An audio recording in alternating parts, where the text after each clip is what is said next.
еще одно яркое выступление эксперта мирового уровня. Одна из основных тем третьего форума социальных инноваций – это человеческое счастье. А счастье возможно лишь тогда, когда человек уверенно смотрит в свое будущее. Наш следующий гость посвятил исследованию будущего всю свою жизнь. Я уверен, вы знаете, о ком идет речь. Но все же, я предлагаю вам посмотреть небольшой ролик о нем и встретить его бурными аплодисментами. Внимание на экран! Митио Каку, футуролог, американский физик-теоретик японского происхождения. Автор мировых бестселлеров «Будущее, разума» и «Будущее, человечества». Сегодня на третьем форуме социальных инноваций регионов в своей лекции «Глобальное будущее 2050» Митио Каку расскажет о потенциале создания сверхразума к 2050 году, о том, как изменятся привычные нам сферы жизни общества, образование, медицина, взаимоотношения внутри нашего общества. Есть ли у человечества шанс научиться управлять временем? Ladies and gentlemen, please welcome Mr. Mitio Каку!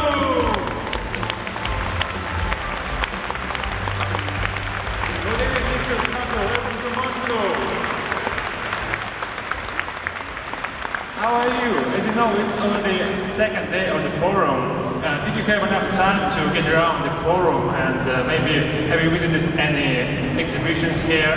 Yes, I was very impressed with the energy, the enthusiasm, the innovative spirit. Everywhere I go, I see excitement here. So thank you, and I guess this is the best time to give you the floor and to start the most interesting part of your presentation. Дамы и господа, еще раз встречайте аплодисментами мистер Митио Каку.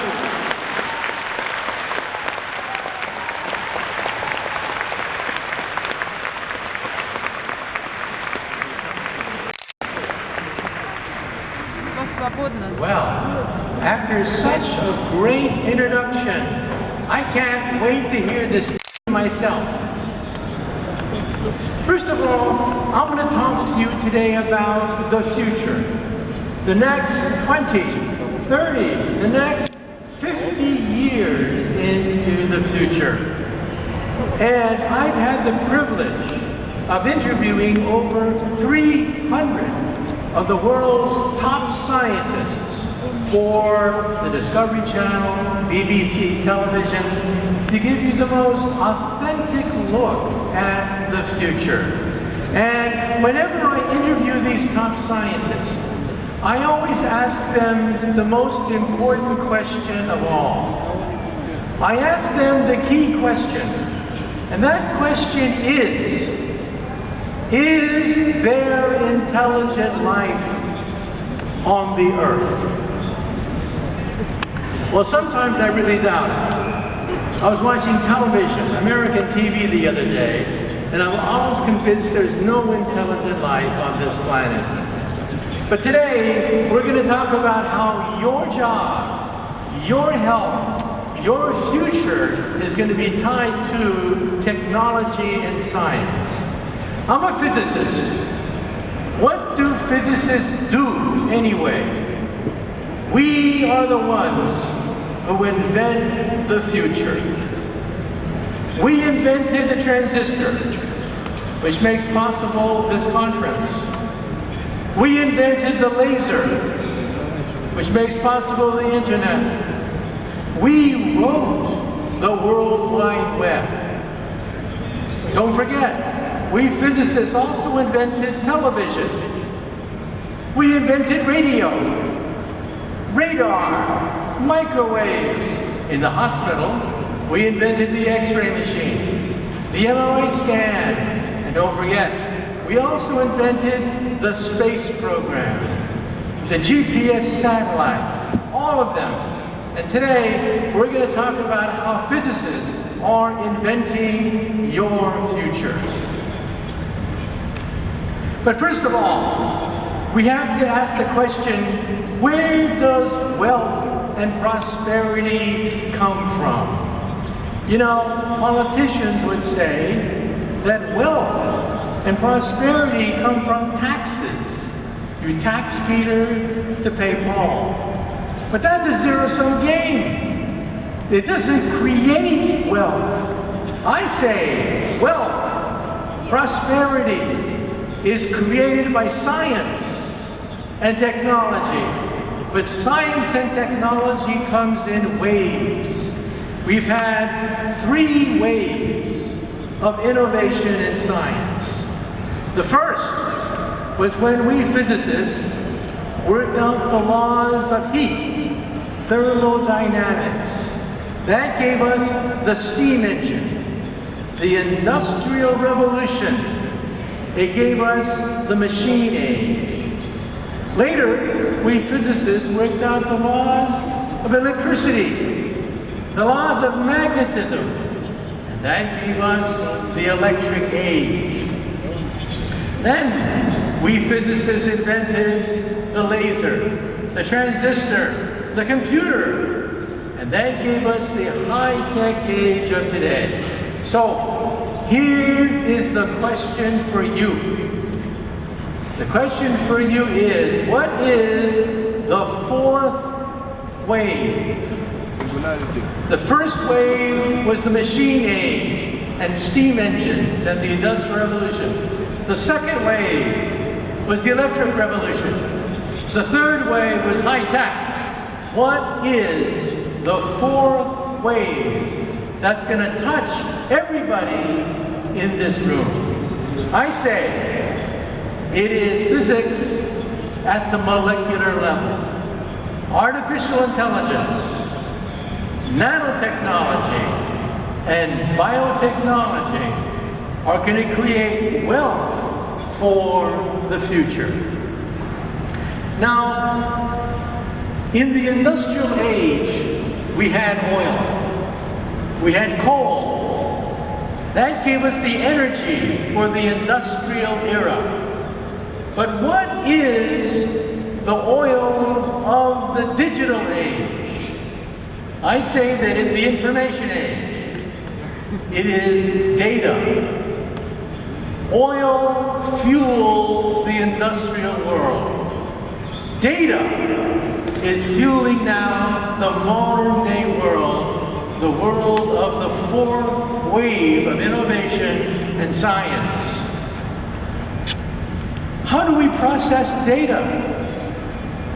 Well, with oil, we have oil refineries. With data, we have analytics. Analytics allows us to crunch the numbers for data. But then you need intelligence, artificial intelligence, human intelligence, to apply this data, to use it in usable form. This is where artificial intelligence will process the oil of the future. Data is the oil of the future.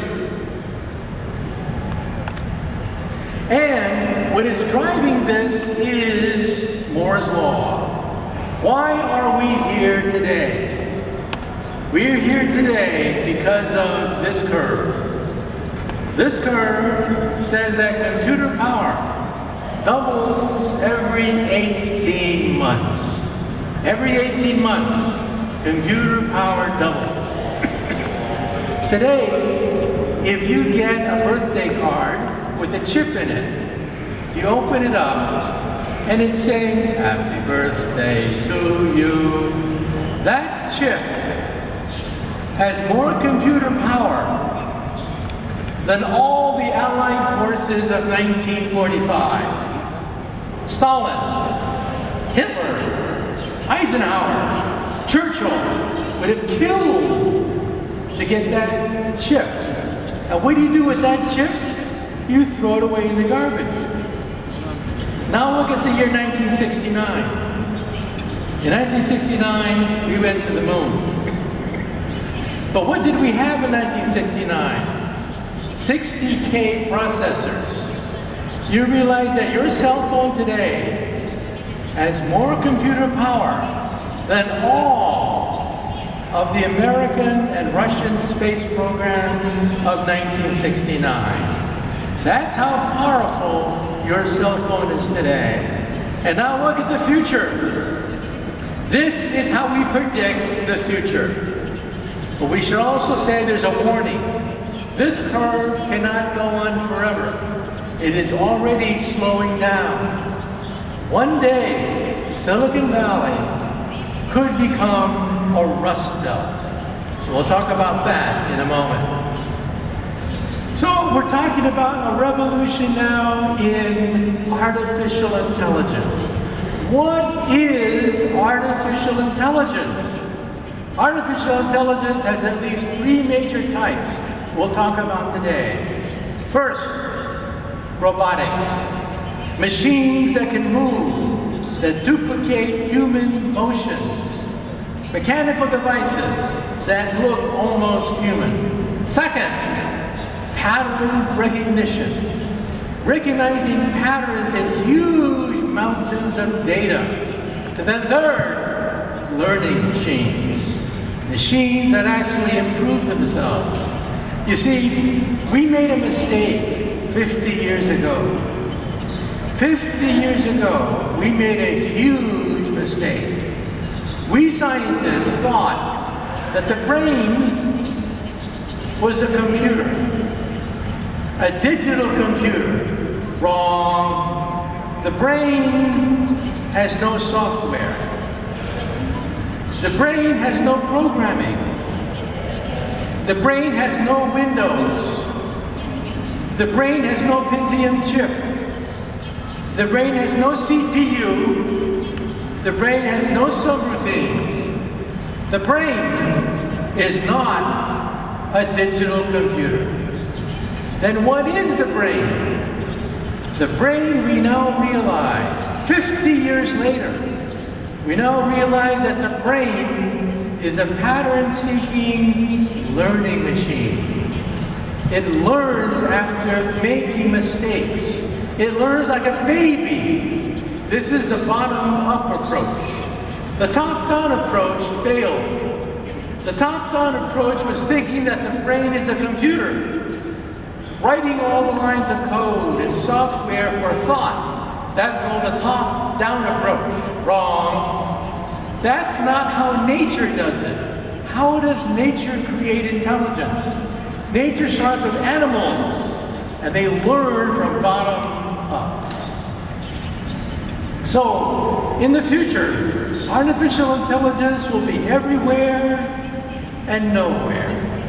Today, doctors on the operating room have the internet right there. Your X-ray charts, your MRI scans, right there in the operating room on the internet. In the future, the doctor will talk to the internet. You will have RoboDoc, an artificially intelligent doctor in your lens. Doctors will talk to it, ask it for advice, even as it's operating on your body. And today we know that robots can analyze X-ray charts better than a human being. Robots already can analyze thousands of X-rays, spot cancers, early onset Alzheimer's, better than any human. And that's today. Data analysis, pattern recognition. And this is how we will communicate with this data. All this data will be generated right there in our eyes. Virtual reality today is for children. Children put on these glasses and they see a cartoon. In the future, scientists, educators, doctors will be able to analyze science, engines, machine parts right there on the internet. But there's a problem. The problem is you get seasick wearing these goggles. What you see and what you feel, there's a mismatch. And what happens? You throw up. We need a new internet. This is the internet of the future. The internet of the future will be in your contact lens. You will blink and you will be online. And who are the first people to buy internet contact lenses?